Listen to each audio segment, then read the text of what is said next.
You know what? He needed it. India was looking for, Rohit to just go out there and show what he is all about. And he needed it. And why I am repeating it is because of the match ahead. Because everybody wanted to see 3 Indians at least, because Stu had already scored and helped India, beat Australia. So we needed to see a good opening stand. We got that. We wanted to see at least one of the top 4 get a big 100. Rohit was there. And then what we also saw was that the way he dominated an attack which was meant to be treated that way.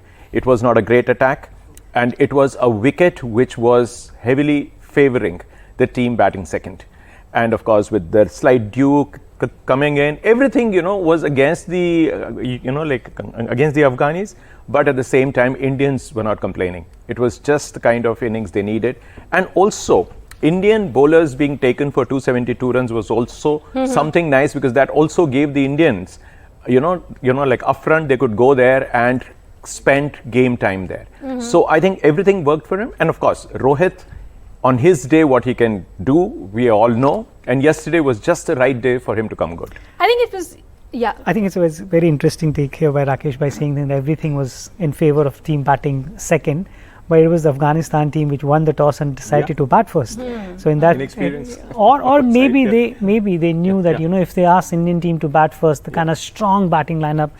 And on this deck, South Africa has scored 400 plus. So then they didn't want to chase the game from the word go, and that's the reason why. And anyways, I mean, like if you look at the strength of Afghanistani team is their spinners. So whatever they wanted, they think if there'll be any sort of a help, it'll be in the second inning, and that's the reason why. And I'd still stick by it that they made the right decision, but they were at least 70 runs short on that wicket. And there was a lovely moment between Virat Kohli and Naveenul Haq also after the IPL. We all know what happened during the IPL. No, but it's very good on part of Virat Kohli to say that whatever happens, just finish it there. Unfortunately, what happens in India, whatever starts from the ground, it carries on for years, and outside the ground as well. And Gautam Gambhir was there commentating, and a lot of other commentators were saying that stop it. I mean, like on Twitter, on everywhere, this young kid on the blocks is getting so much of a flack. I mean, like it's impossible to concentrate. Wherever he goes, the whole stadium is against him.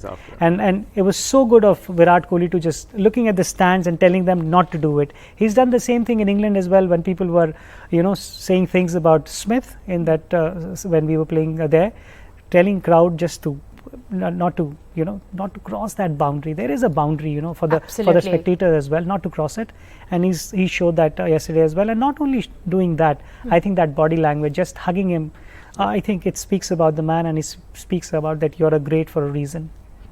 Yes, you're a great for a reason. I'll go over to Andrew. Well, we know the Australians love Virat Kohli. The Australians love Sachin Tendulkar. Given what Rohit Sharma did last night, would the Australians see him in the pantheon of those greats? You have to do it in Australia, I think, to get Australia's attention just as much as Virat and Sachin did. But it was an incredible innings. I was, as a neutral, hopeful for a quite exciting chase, but he blew Afghanistan out of the water, and I went to bed much earlier than I was expecting. So, no, he was excellent last night. And maybe if he can drive them to the final, I think winning a final as a captain would definitely put him up in that pantheon.